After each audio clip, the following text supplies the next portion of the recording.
Yes, ma'am. All right. Okay. So I think it is time that we start our today's session. And before that, I would very good evening, all of you, Sudhanshu. Uh, Before we start with the introduction, Amit, I would like to inform you that here on this call, we have candidates who will be appearing for the exam, but there are also candidates, just two candidates for the time being, Arjun and Shubham. They are from Mandi district, both of them, and they will be appearing for the interview this time. That means their interview have been scheduled from 8th May. There may be others. There is a list of good about 12 plus candidates who will be appearing for the interview from the academy. But maybe because of their own commitments, they are not able to join right now. But still, we will share your tips with them also. And there are other aspirants who will be writing prelims as if they are waiting for the notification to come, right? But still, they want to have a experience maybe, and they want to clarify their doubts regarding to the last stage of this preparation. Okay, friends, now without wasting time, it gives me immense pleasure and a very proud moment to introduce Amit to all of you. So, Amit belongs to Shimla district of Himachal Pradesh, and he has completed his BTech from JP University in the field of civil engineering, and he has been a rank holder from the day one that he happened to clear the district manager exam itself with the rank one, and later on he created history from the Shimla district by clearing HS exam in 2021, again scoring rank one. So Amit, it is a very proud moment for me to introduce you as an officer, because Amit has got his first posting, and at present he is working as assistant development commissioner come BTO block development officer at Karsong, that is in Mandi district. So Amit, first of all, I will express my sincere gratitude from the side of all the aspirants that from your job and that hectic schedule you could spare that time, and you were generous enough to interact with all the would-be bureaucrats, right? So you have already become a role model for all of them, and Thank you, ma'am. that is why there are candidates who haven't, they are still supposed to write the prelims, but they are still here on this call. So, friends, first, Amit will introduce or share his interview preparation tips, and after his interaction, I think we can take up your doubts as well. So, Amit, over to you, right? अम, यहाँ पे सबसे पहले तो मैं सबको congratulate करना चाहूँगा, क्योंकि जो भी बच्चे हैं जो सबसे पहले इस एग्ज़ाम की तैयारी कर रहे हैं, it in itself is a big thing कि आप इस एग्ज़ाम की तैयारी कर रहे हैं, क्योंकि कई बच्चे ऐसे हैं जो इस एग्ज़ाम का लेवल देख के ही एग्ज़ाम की तैयारी नहीं करते। तो फर्स्ट ऑफ ऑल उसके लिए कंग्रेचुलेशन। दूसरी उन बच्चों को कंग्रेचुलेशन जो अभी इंटरव्यू के लिए अपीयर हो रहे हैं।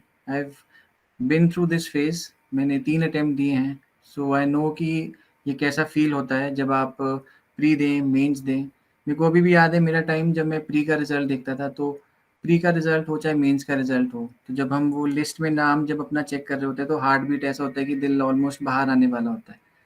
तो आई कैन स्टिल रिमेंबर जब मेरा इंटरव्यू कॉल आया था, तो I was literally in a shock. उस टाइम हार्ट बीट काफ़ी तेज़ हो गई थी, लेकिन बाय गॉड्स ग्रेस आज मैं यहाँ पे हूँ। सो आई वुड रिक्वेस्ट, अगर सारे कैंडिडेट्स कंफर्टेबल हैं कि वो अपना वीडियो ऑन कर दें, क्योंकि ऐसा लगता है कि फिर प्रॉपर इंटरेक्शन हो जाती है अगर आप अपना video, if all are comfortable, जो भी कंफर्टेबल है वो हो सके तो अपना वीडियो ऑन कर दें।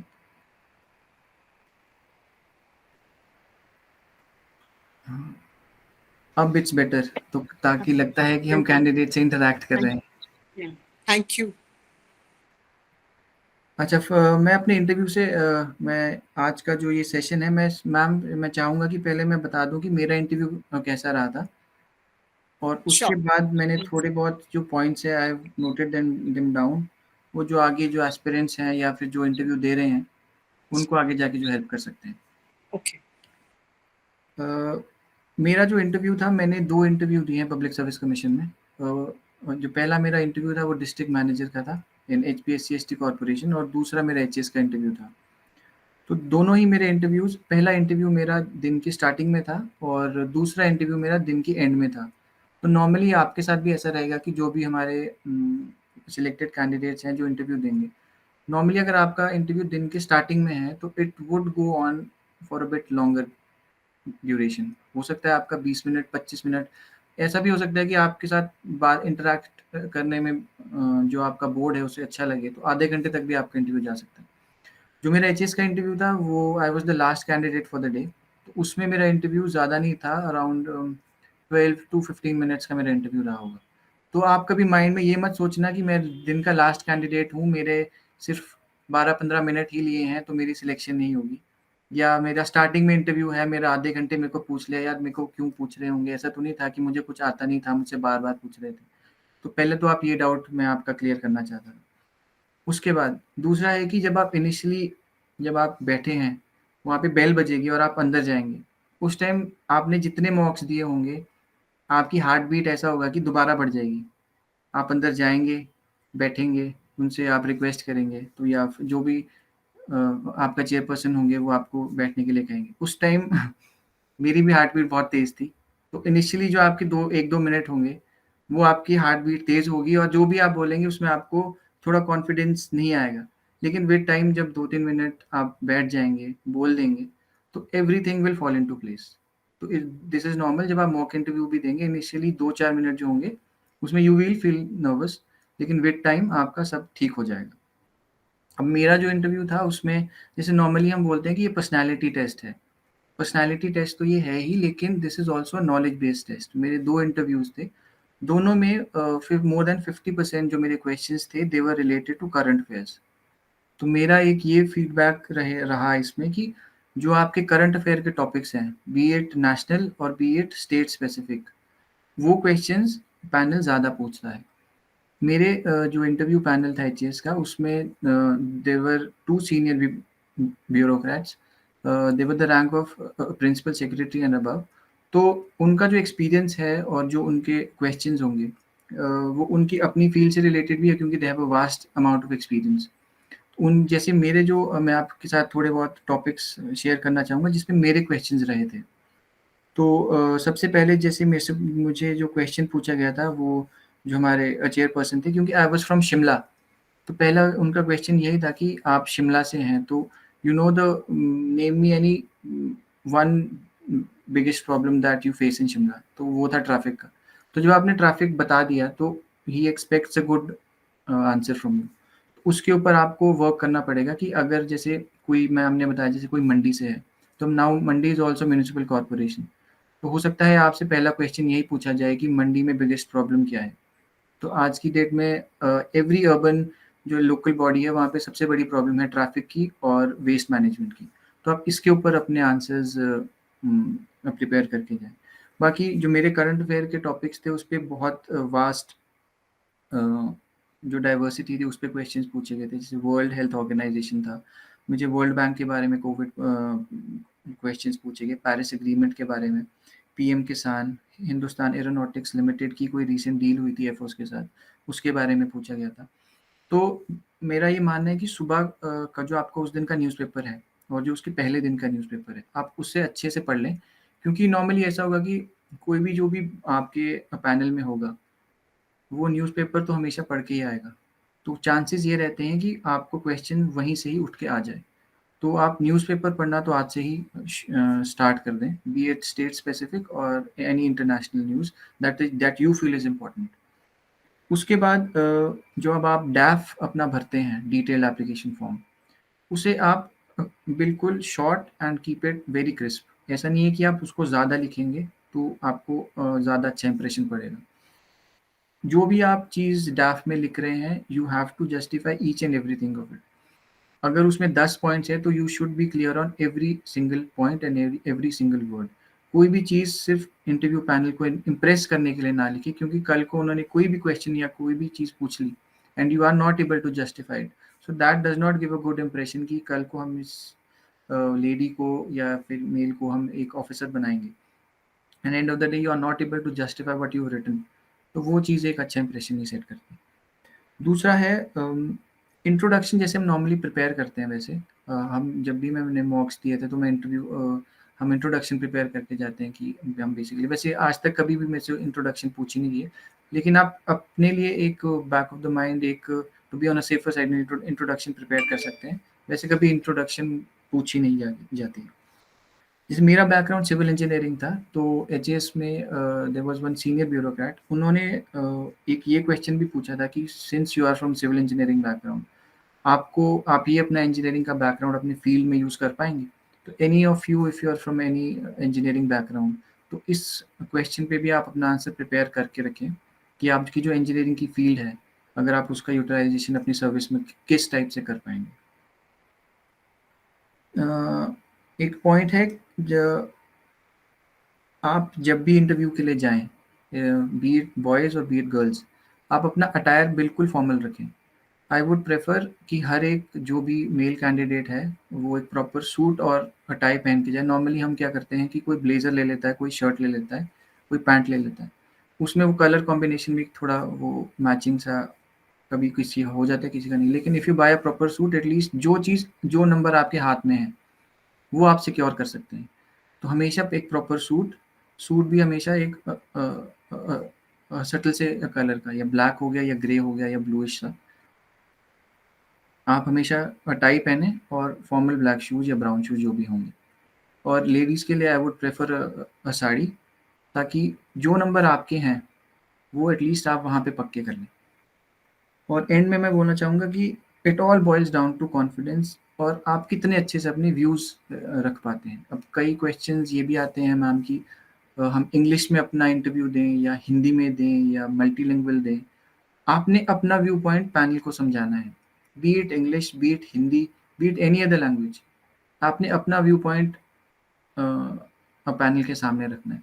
अगर आप कुछ हिंदी में बता रहे हैं और आपको लगता है कि वो चीज़ आप इंग्लिश में अच्छे से बता पाएंगे, तो आप जो भी आपका बोर्ड है उससे आप परमिशन ले सकते हैं कि मैम या sir, can I explain this in Hindi. Ma'am, क्या मैं इस चीज़ को इंग्लिश में आंसर कर सकता हूँ कि नहीं? तो वो बस ये देख रहे हैं कि आप अपना व्यू पॉइंट किस हिसाब से पैनल के सामने रख पा रहे हैं। और अगर आप किसी से अकॉर्डिंगली पूछेंगे, तो वो हमेशा अलाउ करेंगे इस चीज़ को, रादर देन कि आप ट्राई करें कि आपने इंग्लिश में ही उसको समझाना है या उसको हिंदी में ही समझाना है और आप उस चीज़ या उस लैंग्वेज में कंफर्टेबल नहीं हैं।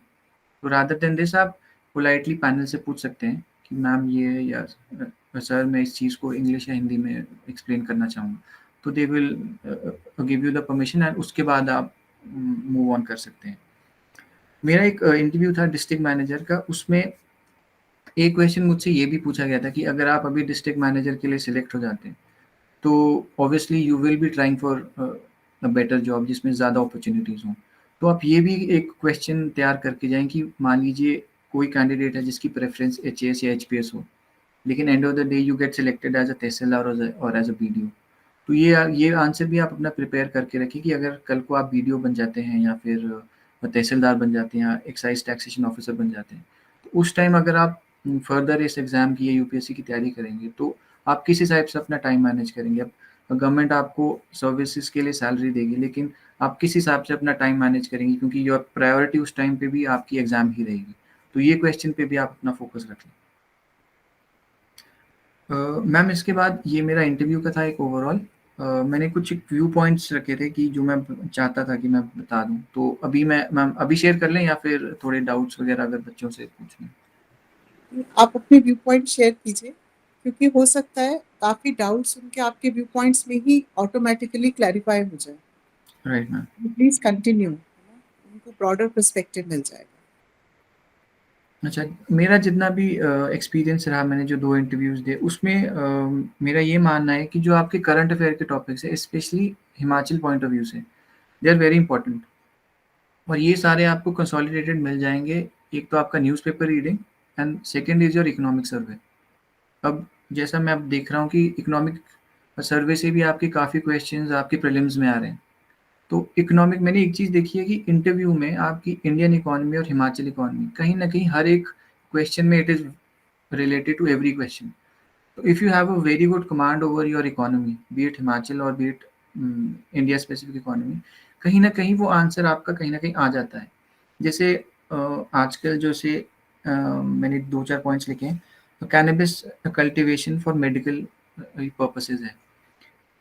इलेक्ट्रिक व्हीकल की पॉसिबिलिटी, क्योंकि the present government is primarily focusing upon आपका ग्रीन एंड रीन्यूएबल एनर्जी। तो इलेक्ट्रिक व्हीकल्स की अभी परचेज भी हुई है काफ़ी। तो इस टॉपिक को आप बड़े अच्छे से कर लें इलेक्ट्रिक व्हीकल्स की। हो सकता है कि आपके कोई इंटरव्यू पैनल में ऐसे ब्यूरोक्रेट आए जिनके पास एनवायरनमेंट या फिर ये हो, तो उस टाइम पे ये बहुत इंपॉर्टेंट हो जाता है कि this is a burning issue. तो इस चीज़ के लिए आपके पास एक अच्छा मैटर हो, बी इट आपका जो करंट अफेयर का है या फिर थोड़ा स्टैटिक है, क्योंकि आप जो आंसर फ्रेम करेंगे उसमें दोनों ही चीज़ें होनी चाहिए, स्टैटिक का पोर्शन भी और करंट का भी, ताकि इंटरव्यू पैनल को लगे this is a well read person. आप कैनबिस कल्टीवेशन पे इसको अच्छे से पढ़ लें। इलेक्ट्रिक व्हीकल्स बहुत इंपॉर्टेंट टॉपिक है। फिर जैसे आजकल हम देख रहे हैं कि गवर्नमेंट एम्प्लॉयज़ को ओपीएस की नोटिफिकेशन आ गई है, तो वैसे भी स्टेट का डेट बर्डन काफ़ी है। तो आपसे ये पूछ सकते हैं कि कल को if you are posted in this department or any other department, तो what innovative ideas do you have to lower the debt burden of the state? तो ये भी आप अपने पास एक रख सकते हैं।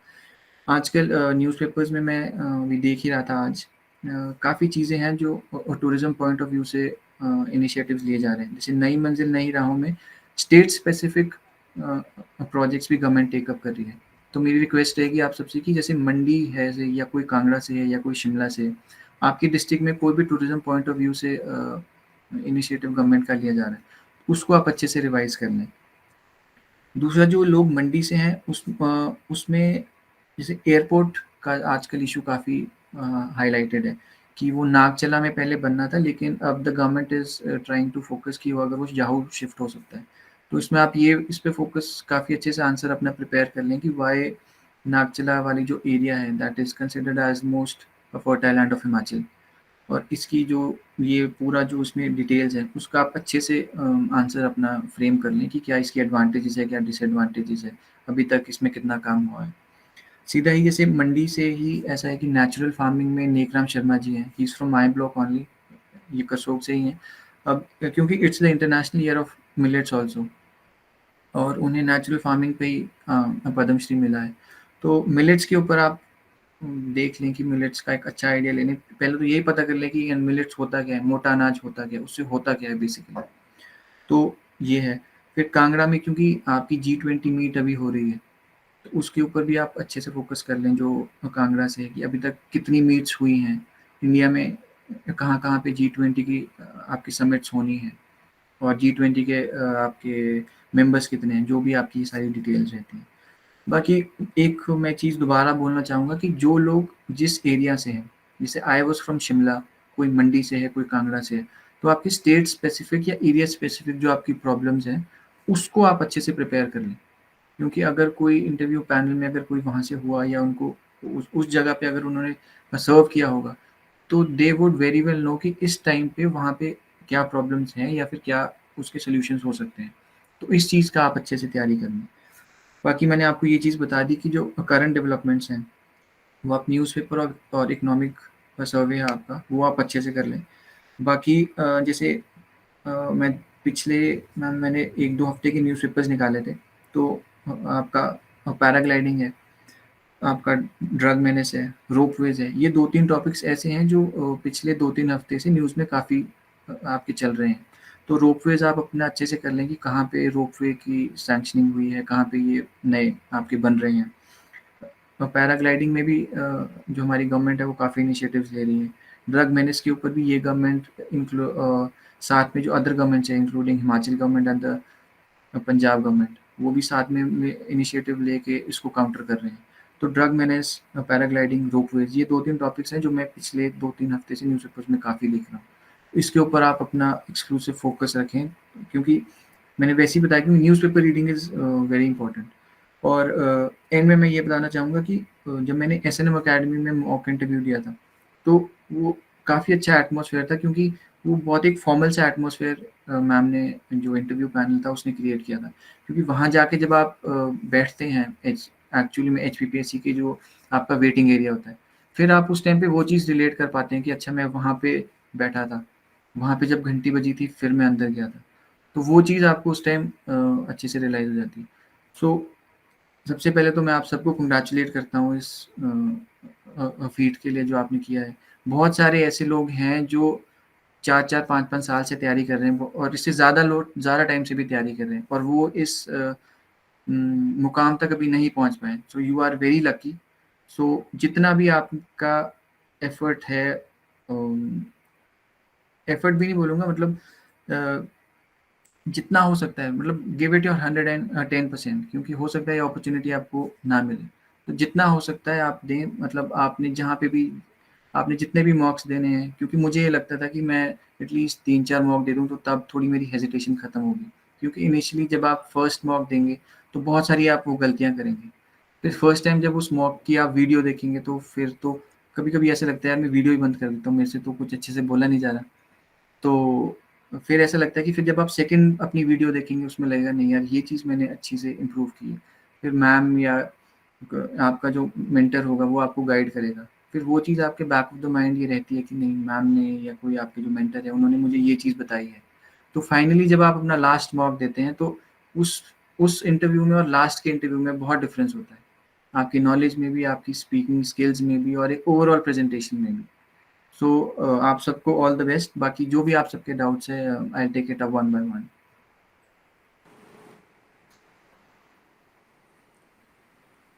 Thank you so much, Amit. Very valuable tips. So platform is open for the interaction. किसी का भी कोई डाउट है, स्पेशली सबसे पहले आई एक्सपेक्ट कि जैसे अर्जुन कॉल पर है, जितेंद्र है, प्रिया है, बिकॉज आप सबका इंटरव्यू अब जल्दी ही स्केड्यूल है। यदि शिवाली सुन पा रही हैं, रजनीश है, डिफरेंट डिस्ट्रिक्ट से हैं, कुल्लू डिस्ट्रिक्ट से हैं, हमारे पास स्टूडेंट सिरमौर डिस्ट्रिक्ट से भी है। कोई स्पेसिफिक डाउट है आपका, आप अनम्यूट करके पूछ सकते हैं। Since it is a small group, आप चैट बॉक्स में अपना रिस्पांस लिख सकते हैं। So our house is open for the discussion.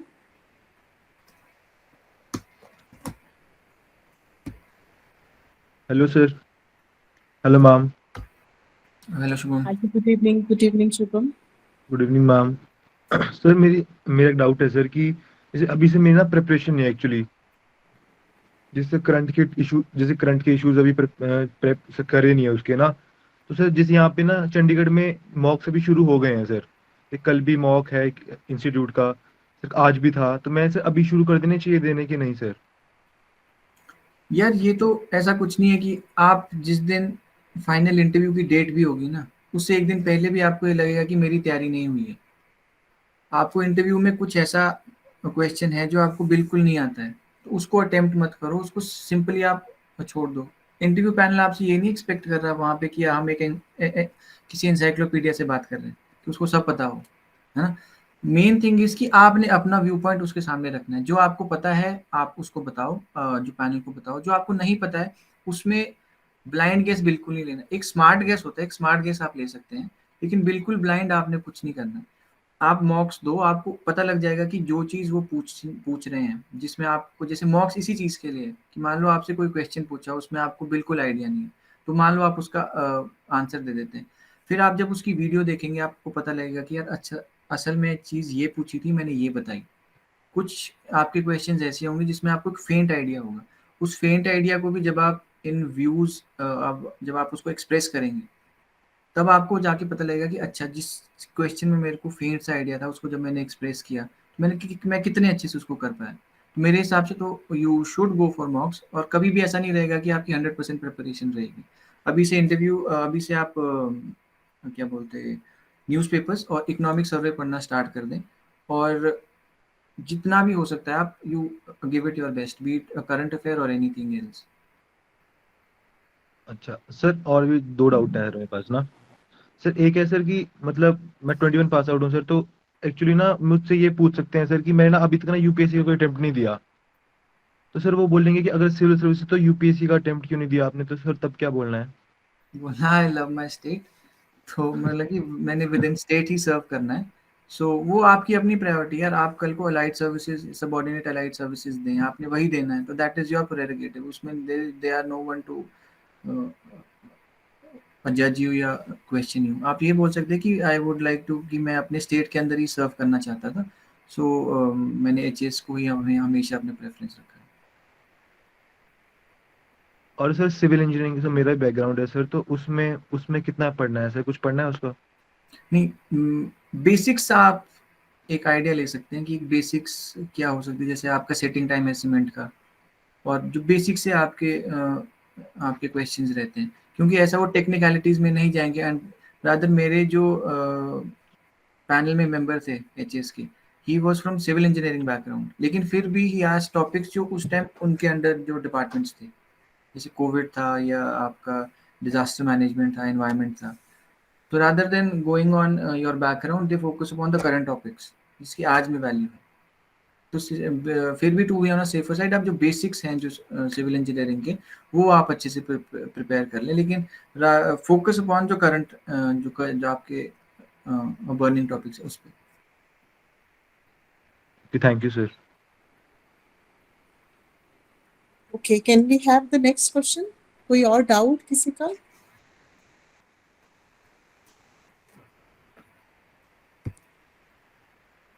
प्रिया, शिवाली, कुछ आपने पूछना है? अर्जुन?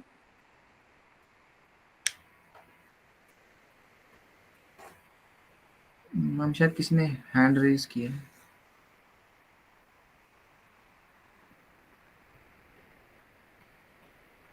Late me check.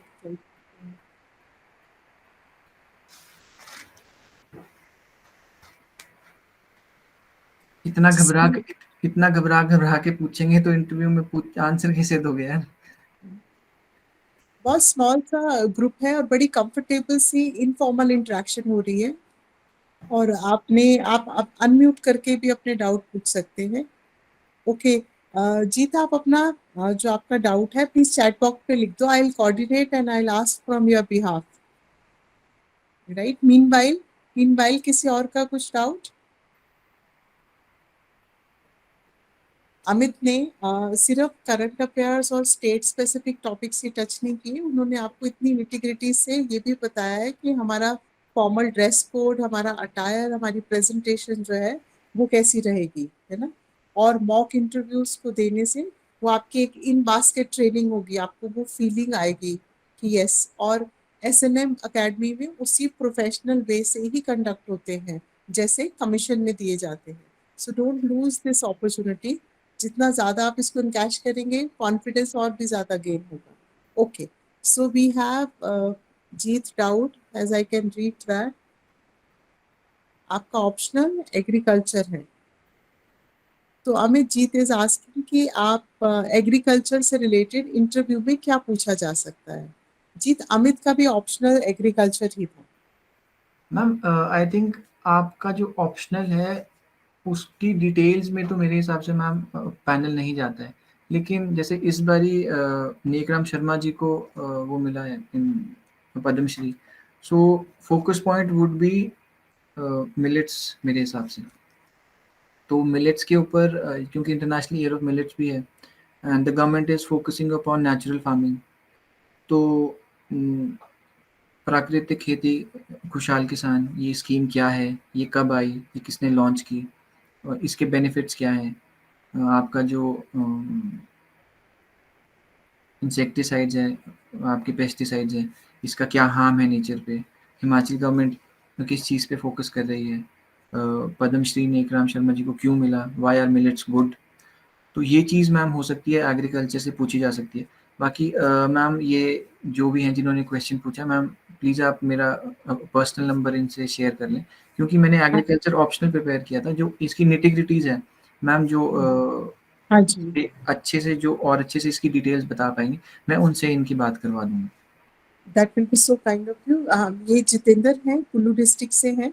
अभी इनकी साइट पर बहुत ज़्यादा नेटवर्क इश्यूज हैं, इसलिए आपके साथ डायरेक्ट इंटरेक्ट नहीं कर पा रहे हैं, बट श्योरली मैं आपका नंबर इनके साथ शेयर करके ये आपको डायरेक्ट कांटेक्ट कर लेंगे। Thank you so much for that. What else? और कुछ? सो अमित गुड ने इवनिंग हमें ये सर। भी, हाँ जी, can I have your name please? और जो कैंडिडेट यदि क्वेश्चन पूछ रहे हैं, यदि आप अपना वीडियो भी ऑन कर सकें, यदि कंफर्टेबल हो, तो that will be better. Ma'am मैंने अपना नंबर शेयर कर दिया है, तो कुछ भी प्रॉब्लम हो तो किसी भी उसमें तो कॉन्टैक्ट कर लें। Good evening, ma'am. Good evening, sir. My name is Vasudha. I wanted to ask, sir, you specifically told that we have to focus on the state, I mean, the district specific issues that we are hailing from. I also wanted to know, do we need to go back and check on the, art and cultural aspect of probably the political history part as well? So, for example, I am from Kangra, and certain aspects, maybe Kangra Fort or maybe its relation to G20 and all of the current things. Do I have to go back and check on those? हाँ, इस पे भी यार it will depend upon कि member कैसे हैं। मेरे एक बैचमेट थे, वो बता रहे थे कि उनका जब इंटरव्यू था, वो जब उन्होंने अपना पिछला इंटरव्यू दिया था, तो पैनल में the panelist was director language art and culture. तो ऑब्वियसली जो क्वेश्चंस हैं they were more inclined towards art and culture. तो अगर आपके पैनल में Right. ऐसे कोई आ गए, तो obviously that will be an advantage कि अगर आपने वो चीज़ पढ़ी होगी। सो आप बेसिकली कांगड़ा से हैं? Yes. हाँ, तो कांगड़ा जी से sir. You should read it, क्योंकि G20 में फिर एक ओवरऑल एस्पेक्ट आ गया। अभी आप देख रहे होंगे G20 की जो डेलीगेट्स हैं, उनका जो हम वेलकम कर रहे हैं कि we are also welcoming them in a very Cultural manner. Cultural and a traditional way. तो वो चीज़ मेरे हिसाब से तो you should go for it. Okay, sir. Sir, another thing. So I am from NIT. If something like for Hamirpur district, if you could, जैसे आपने बाकी कुछ डिस्ट्रिक्ट के इश्यूज बताए, something specific to ये तो Hamirpur. हमीरपुर की the honourable CM is from Hamirpur. अब सबसे इम्पोर्टेंट टॉपिक Okay. तो वही है कि जो आपका इंटरनेशनल एयरपोर्ट है that is being shifted from Mandi to Hamirpur. So what are the pros and cons, should we do this or not? वहाँ पे नागचला में जो लैंड है वो फर्टाइल है, तो इसमें डिस्प्लेसमेंट हो रही है लोगों की, वहाँ पे डिस्प्लेसमेंट कम होगी ज़्यादा होगी? फिर जैसे आपने ये बताया था, आपने अभी बताया कि डिस्ट्रिक्ट स्पेसिफिक, मैं डिस्ट्रिक्ट स्पेसिफिक नहीं बोल रहा था, मैं स्टेट स्पेसिफिक और नेशन स्पेसिफिक बता रहा था। डिस्ट्रिक्ट के लिए मैंने बताया कि आपका जैसे आप बेसिकली हमीरपुर में कहाँ से हैं? सर कॉलेज था वहाँ, बिकॉज वो पूछते हैं ना कि where have you spent some part of your the previous so many years, so since I spent that time in the college, तो that's why I asked, otherwise I am from Kangra, here from Kangra. अच्छा, नहीं, वे वो basically यही पूछेंगे, where are you basically from? तो अगर आपने बता दिया ओके कांगड़ा, ओके तो their entire focus shifts to Kangra only. लेकिन फिर भी क्योंकि आप ओके. एनआईटी हमीरपुर से हैं, तो कीप अ चेक। आपका जो हमीरपुर का डिस्ट्रिक्ट का प्रोफाइल है, जैसे मैंने जगमोहन बलोकड़ा पढ़ी थी, उसमें there is a good amount of information about Hamirpur, be it the cultural aspect या वो वाली एस्पेक्ट। लेकिन क्योंकि the honourable CM is from Hamirpur ना, तो जो भी इंफॉर्मेशन आपको मिल रही है स्पेशली द करंट टॉपिक्स, वो तो आप अपने टिप्स पे रखो। Right right sir, thank you sir. Sir another thing, जैसे हमारा वर्क एक्स है, मान लीजिए, बिकॉज अगेन मान लीजिए दिल्ली से है, चंडीगढ़ से है, so do we need to know, मतलब वो do they, because this is my first experience, I have no experience with this interview in the commission. तो for example, I was working in Delhi. So am I expected to know issues जहाँ काम कर रही थी, या Delhi नहीं specific नहीं भी? नहीं, ये वो आपसे ये नहीं पूछेंगे कि आपने काम क्या किया, किस हिसाब से किया, लेकिन वो ये पूछेंगे कि आपका जो टाइम था उसमें क्या बोलते, जहाँ पे भी आप यू वर वर्किंग, उसके बाद why did you shift to an unstable preparation, Okay, है ना? The question right. Will shift from this only. वो ये नहीं पूछेंगे कि आपने क्या किया, क्यों किया। अब जैसे ये अच्छा पॉइंट है कि आपने बता दिया कि कोई भी अगर हमारे बीच में ऐसा एस्पिरेंट है या कोई ऐसा कैंडिडेट है हु हैज़ वर्कड बिफोर, तो ये क्वेश्चन 80-90% आएगा ही आएगा कि why did you switch from a defined background to an unstable background. क्योंकि यहाँ पे अब आप देख रहे हैं कि जो आपका success ratio that is very less. आप ये नहीं बोल सकते कि अगर आप तैयारी करेंगे तो यू विल गेट सिलेक्टेड। सो मेरा ये मानना है, मेरे काफ़ी बैचमेट्स ऐसे हैं जिनसे जो पहले गवर्नमेंट जॉब में थे, उसके बाद दे came into Himachal Pradesh administrative services. सो उनसे ये क्वेश्चंस काफ़ी पूछा गया कि जो आपकी पिछली सर्विस थी, उसमें आपने क्या सीखा? सो मेरे काफ़ी फ्रेंड्स हैं जो पहले बीडीओ थे, वो एचएस हैं। तो वो पूछते हैं आपसे कि जो बीडीओशिप जब आपने की, तो आपने क्या चीज़ें देखी? ग्राउंड में ग्राउंड रियलिटीज़ क्या हैं? What did you learn? कोई अगर सिविल सर्विसेज नहीं या फिर किसी और गवर्नमेंट सेक्टर में भी है, तो कोई ना कोई 2-4 क्वेश्चंस आपके उस फील्ड से पक्का ही आएँगे। तो ये आप नोटिस कर लें, और ये क्वेश्चन का आंसर अच्छे से प्रिपेयर करके जाएँ कि why did you switch from one job to another? Thank you, So sir. that means Vasudha जो हमारा नेटिव प्लेस है, जो डिस्ट्रिक्ट प्रोफाइल है, उसको हम हिस्टोरिकली, एडमिनिस्ट्रेटिवली, राइट, और उसका इकोनॉमिक स्पेशली, जैसे कांगड़ा में नॉट ओनली G20 टूरिज्म हमारा डिक्लेरेशन हुआ, जब टूरिज्म कॉन्क्लेव हुआ उस पार्ट से, प्रेजेंट बजट में ऑनरेबल सीएम ने कहा है कि कांगड़ा डिस्ट्रिक्ट को वो एक मेजर टूरिज्म हब क्रिएट करना चाह रहे हैं दैट प्लेस। सो वो इकोनॉमिक फीचर्स जो हैं वो डिस्ट्रिक्ट के, स्पेशली जहाँ से स्टेट को मैक्सिमम रेवेन्यू आता है, so that part will be very very important. So Amit has rightly coated कि नेशनल के ऐसे इश्यूज जो स्टेट के साथ लिंक होते हैं, है ना, इंफ्रास्ट्रक्चर प्रोजेक्ट्स हैं, रोपवे प्रोजेक्ट्स है, पर्वतमाला हमारी योजना है, टूरिज्म के इम्पोर्टेंट एस्पेक्ट्स हैं, हॉर्टिकल्चर से रिलेटेड प्रोडक्ट्स हैं, या इंटरनेशनली जैसे हम मिलेट्स ईयर सेलिब्रेट कर रहे हैं, उसको स्टेट का स्पेसिफिक क्या कंट्रीब्यूशन है, उसके साथ हमारा एक लिंकेज डेवलप होना सभी एस्पिरेंट्स के लिए जरूरी है। Right. Okay, Right. Do we Thank you have so much, ma'am. Thank you, sir. more doubt? Pleasure. Do we have more questions?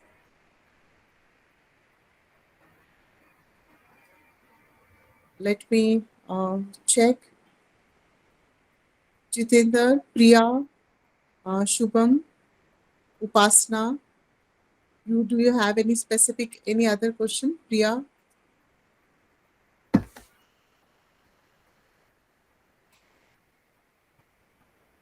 So I think Amit, आपने इतना holistically और इतना comprehensively उसको cover किया है because of their presentation. हाँ जी Shubham. Sir, what to answer in why civil services after engineering? यार वे ये तो वैसे आप बताओ जरा अभी ना, क्यों? ये तो हम तो उस टाइम तो बना के जाओगे, अभी जरा बताओ क्यों आना चाहते हो? सर मेरा तो सर इंजीनियरिंग में इंटरेस्ट नहीं था सर, इसलिए। हाँ ये तो हाँ, ये वैसे ये नहीं बोलेंगे वैसे। और कोई आंसर क्या प्रिपेयर किया है? एडमिनिस्ट्रेटिव सर्विसेज पे इंटरेस्ट है? अभी भी क्वेश्चन करके डिसाइड कर लो। Yes ma'am. नहीं, ऐसा है ना कि यूट्यूब पे जैसे हम काफ़ी देखते हैं कि एडमिनिस्ट्रेटिव सर्विसेज को ना एक बहुत ज़्यादा ग्लोरीफाई कर दिया है। तो हम बहुत सारी ऐसी वीडियोस देखते हैं, ऐसी रील्स देखते हैं कि एक आईएएस ऑफिसर, एक स्टेट सिविल सर्विसेज का ऑफिसर आ रहा है, एसडीएम आ रहे हैं, एक गाड़ी आगे चली है, एक गाड़ी पीछे चली है, और वो खुल रहा है दरवाज़ा और वो कर रहे हैं। असल में ऐसा होता है कि वो पॉलिटिशियंस की होती है और उसको उसके साथ वो कंपेयर कर देते हैं, है ना? अब मैं आपको थोड़ी ये रियलिटीज़ भी बता देता हूँ कि स्टेट ये वेरी करता है, स्टेट स्पेसिफिक। अब कई जगह आपकी ऐसी जगह पोस्टिंग्स भी हो सकती है जहाँ पे आपको अच्छा घर ना मिले, अच्छी गाड़ी ना मिले, कभी ऐसा हो सकता है कि गाड़ी ही ना हो। तो हमेशा इतनी रोज़ी पिक्चर नहीं होती। कई जगह बहुत अच्छी भी होती है, लेकिन कई जगह इतनी वो भी नहीं होती। तो इसके लिए यार मेरा हमेशा से आंसर यही रहा था कि जो डाइवर्सिटी ऑफ अपॉर्च्युनिटीज़ है, जो सिविल सर्विसेज आपको प्रोवाइड करवाता है, that is not offered in any other service. आप किसी टाइम पे आप हेल्थ डिपार्टमेंट में हैं, किसी टाइम पे यूर इन एजुकेशन डिपार्टमेंट, किसी टाइम पे आयुर्वेदा डिपार्टमेंट, किसी टाइम पे यूर दी म्युनिसिपल कमिश्नर, किसी टाइम पे you're the sub divisional magistrate, किसी टाइम पे you're the district magistrate. So जितनी सारी डाइवर्सिटी में आपको काम करने का मौका मिलता है, this is not offered in any other field.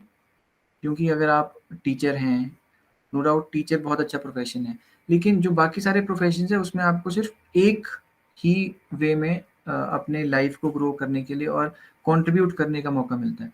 इसमें जो डाइवर्सिटी है, जो अरीना है काम करने का, वो बहुत ज़्यादा है। जैसे मैं आपको भी बताऊँ, मेरा 1 साल अभी ऑलमोस्ट होने वाला है एसी डेवलपमेंट का वीडियोशिप में। तो इसमें ग्रास रूट में रह के आप देख सकते हैं कि लोगों की प्रॉब्लम्स क्या है।